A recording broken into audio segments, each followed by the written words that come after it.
We were working on the Peoria, getting that loaded now. We got it up there and it ended up slipping off the channel. I love the old John Deeres, that's my thing, so. 330, that's a beautiful little tractor.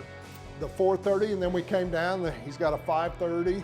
We kind of went through the 30 series tractors, went to the top volume John Deere implement dealers in the country to celebrate the 100-year anniversary. Yeah. So if you're in between here and Nokomis, you might get a show here in just a day or so.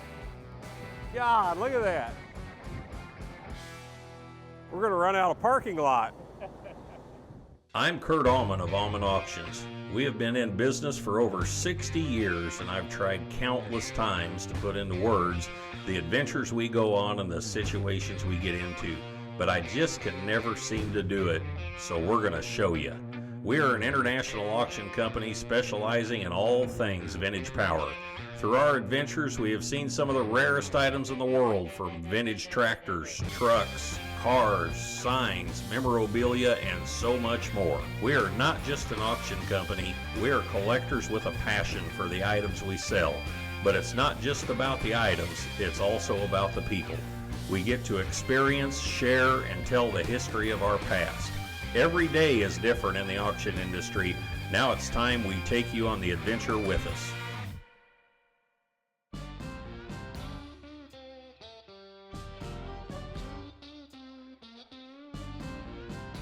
Hey, everything is back in Nokomis from Carthage, North Carolina in the Eater collection.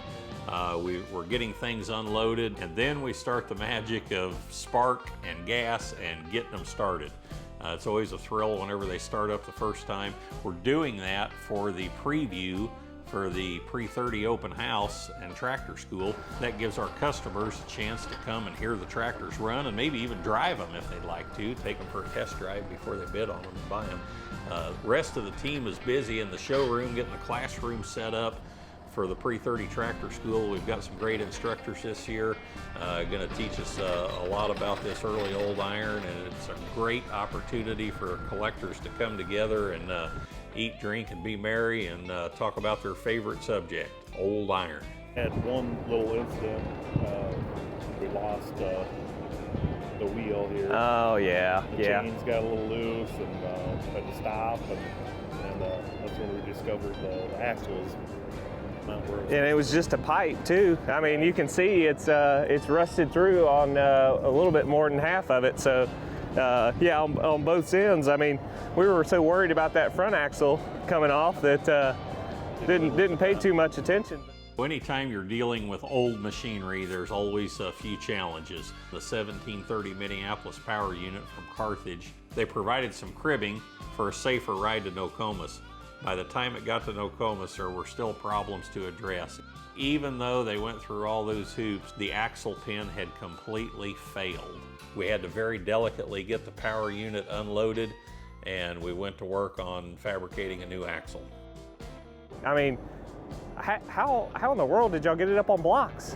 Well, there was a couple of us, and put a big block right here and a big old 4x6. Couple big boys. Just leaving it right back. Well, that worked out perfect though. So I'm sure it was a lot more steady that way anyways. Yeah. Without bouncing. That's right, yep. Perfect. Well, at least it made it all in mostly one piece. That's right.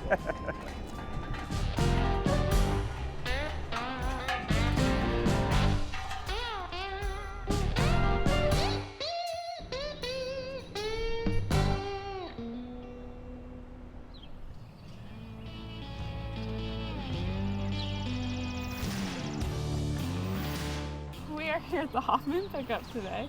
So we're getting ready for everybody to start showing up in about 30 minutes. We've got 4 people scheduled right at 9. So I'm being the cashier today, so I'll check everybody in, take their money, and Lucy and Austin will help them gather their things. We're at the hotel, and there was a couple down there, and Dave walked over by him, and they mentioned that they were, if we wanted to know if we were at the auction company, I guess, and Dave told them we were, and he called me over there, and I guess they had explained to Dave they were there to get that Centennial plow, the one of 3. So yeah, cool. They've driven 1,000 miles. Really? Yeah. In a short period of time. That's neat. It's kind of cool. It's going to John Deere dealership, you know. And at least it'll be appreciated there, you know. I know that would set well with Delbert. He would like that, you know. Gives us more room in the van to haul ours. There you go. That's what we want. We'll have plenty to haul back. So it looks like people are starting to get in line. Yeah. We got to earn our pigs in a blanket. All right.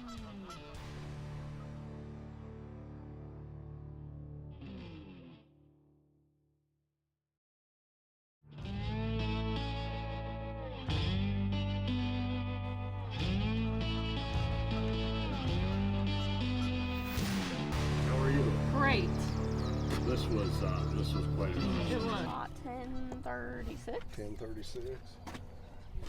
Weapons. They're weapons, catfish. They're weapons. They're- I found out some really interesting history on all that because you have it listed as a Civil War sword, I think it says. It could be about that era, but what it is on the hilt it says U-R-R-A. It's U-R-R-A. What this was a ceremonial sword for the Knights of Pithar, which was a competition of the Knights of Columbus. Started with the Knights Templar many centuries ago, you know. Most of our knowledge is in farm-related items. Like with the Hoffman collection and many others, we run into a variety of items. We try to be experts on everything we can, but sometimes we also get stumped and have to reach out to other experts in the field.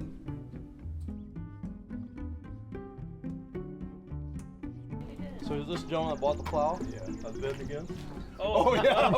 I was Congratulations. I was sent to pick it up. Oh, you were sent to pick it up. I was sent to pick it up. Oh, okay. But pleasure. Or my limit was 10,000, and I bid 6, and then it kept going boom, boom, quicker than I could push the button. So, well, good for you. As Kurt says, he said, just keep hitting the button. Yeah. Me and Dave will help you get it out. Ready to talk about the base yet? Yeah, he's going to talk. Pretty exciting, you know, to see it go. Such a rare item. So it was sold well. It was the key piece of the whole auction. So now it's going away. Somebody else get to enjoy it. John Deere started in 1837 and was originally made famous for their self-scouring steel plow. One of the top items on the Hoffman collection was a John Deere Centennial plow. The John Deere name is not only recognized with tractors, but also encompassed with signs, toys, memorabilia, implements, and so much more. Some of these items were highlighted on the Hoffman collection, including tractors, signs, patio series, lawn and garden tractors, toys, farm primitives, and memorabilia.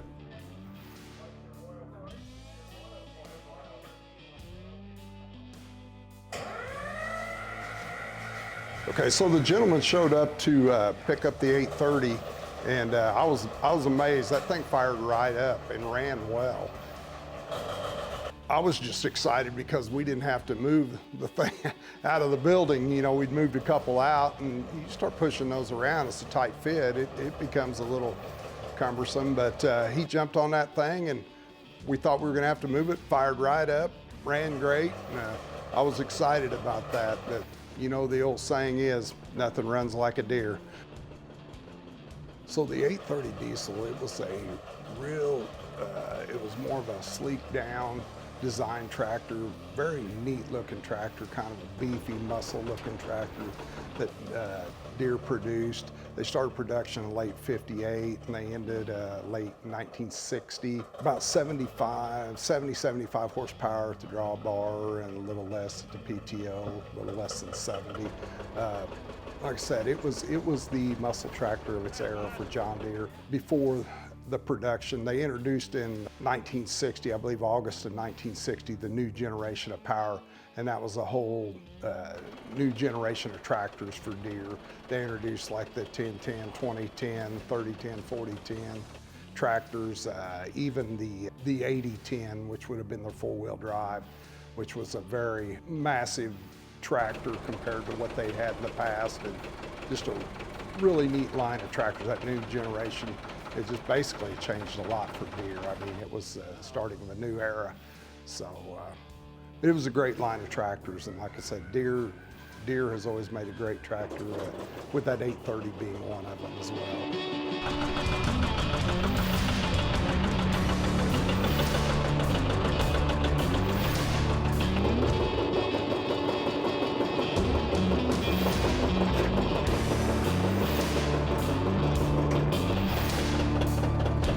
All right, end of the day here at the Hoffman Living Trust. Most items are now gone. Exciting day. The Centennial plow was picked up today. It took off. It went to a dealership in North Dakota. A lot of exciting things went on today. People happy with their purchases. So, like I said, we're now getting ready to wrap it up, jump in the van, and head back to Nokomis.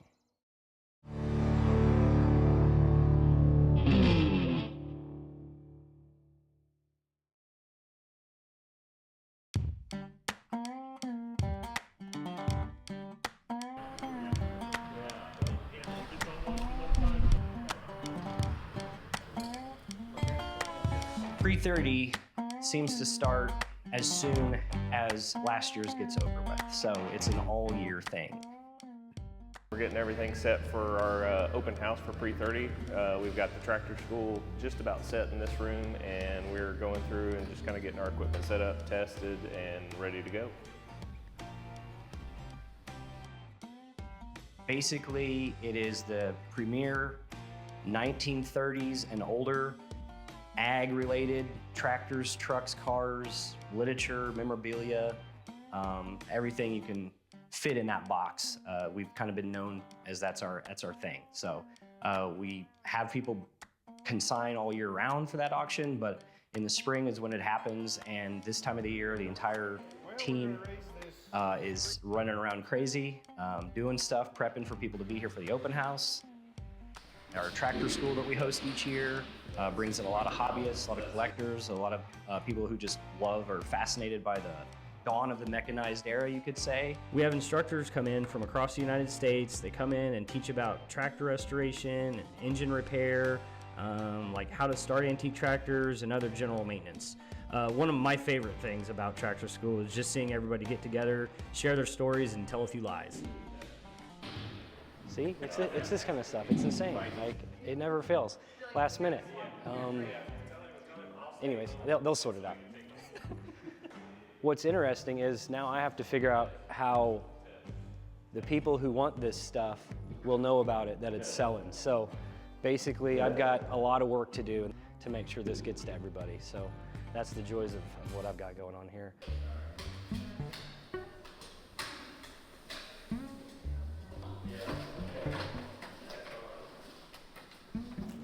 Oh, look at you, Pagan, you're a genius. Turn that in writing. Volume, yeah.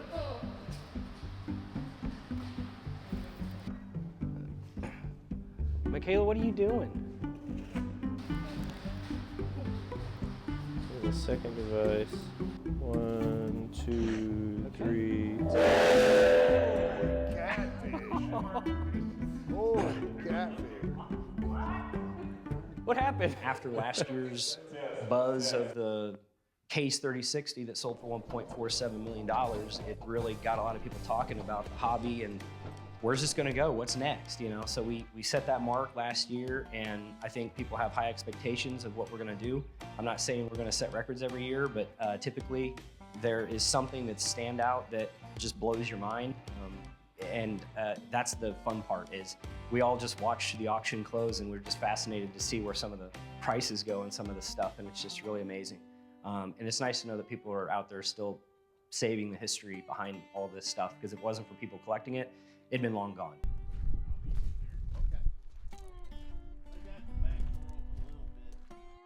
Part of the team for this auction that we have come in is Dave Hudson and Steve McIntosh. We call him Mac a lot, so you may hear that pretty often. But Mac is from Arizona and Dave's from Indiana. They are kind of old tractor gurus. And when we start, I think it just decided to start and run.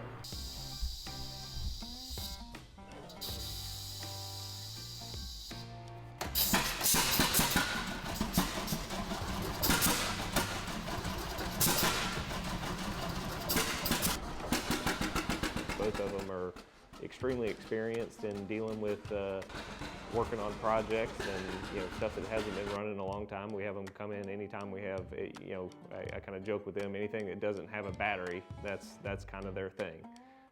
Which is my thing too, but they are much better suited for it and knowledgeable about it.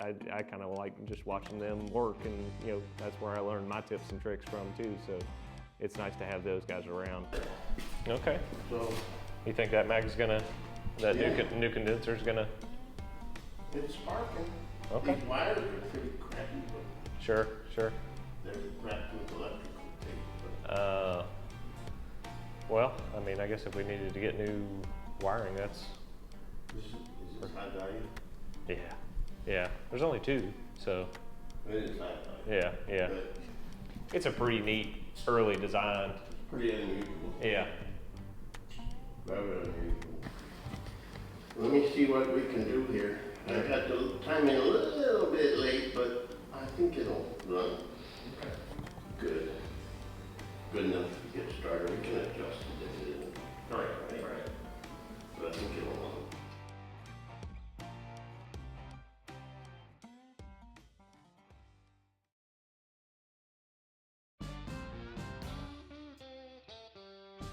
So Mac is actually working on the 3570 Minneapolis that came in, so I think we're gonna go outside and test it out and see if things will fire off. So this tractor actually came in and it had not been run. So we actually went through it and checked to see kind of what situation we were in, and it was stuck. So we took it, everything kind of off of it, spark plugs, took the priming cups out, got everything kind of sprayed down, and slowly started working things loose. It had been sitting for so long that things had just gotten dried out. Maybe the cylinders had kind of tightened up and gotten a little rusty. You want me to roll it, or you want to? No, pull a little bit. Okay. All right. Let's see what it does.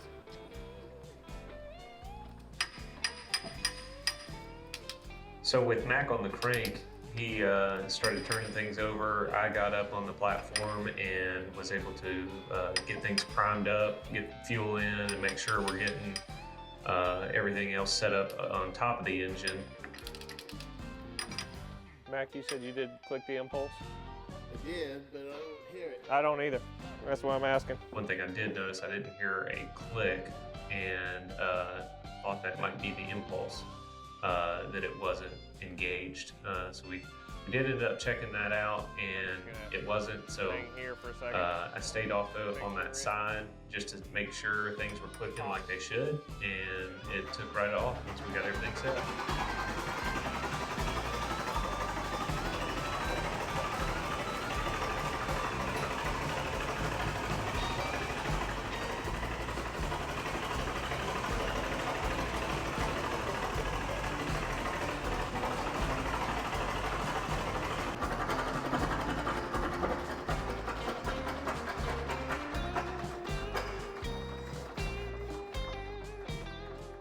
Damn diesel we put in there.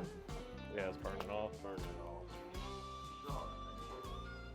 Well, that was easy enough. She's a runner. Easy enough.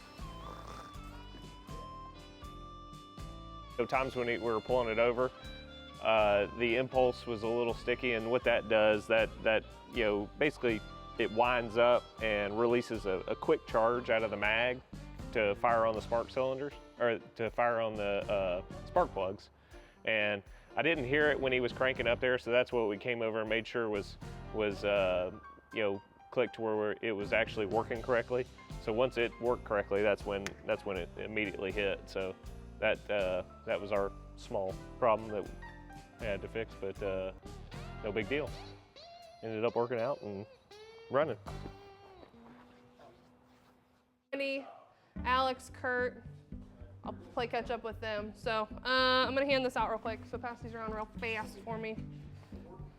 Yes, homework. Okay, so we're just gonna go over this real quick about tomorrow.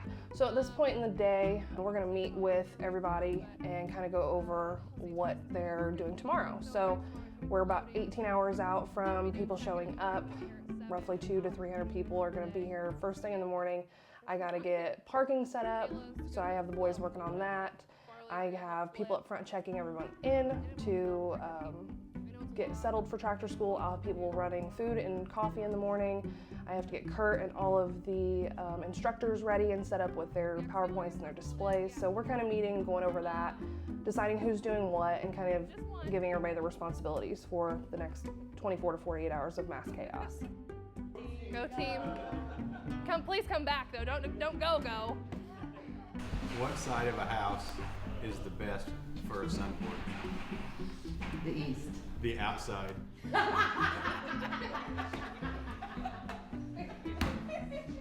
a good one. I'll remember that.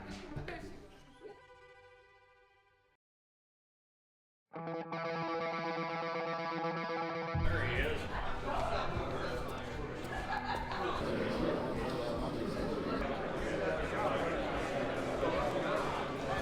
I'll start counting how many times I make this hallway today. We've had a tremendous response for this, 275 or 300 people from 19 states, Pagan said. So, the tractor we're going to use for our demonstration this afternoon, we had some problems with it. It didn't even pop or anything. Are you worried? Not worried.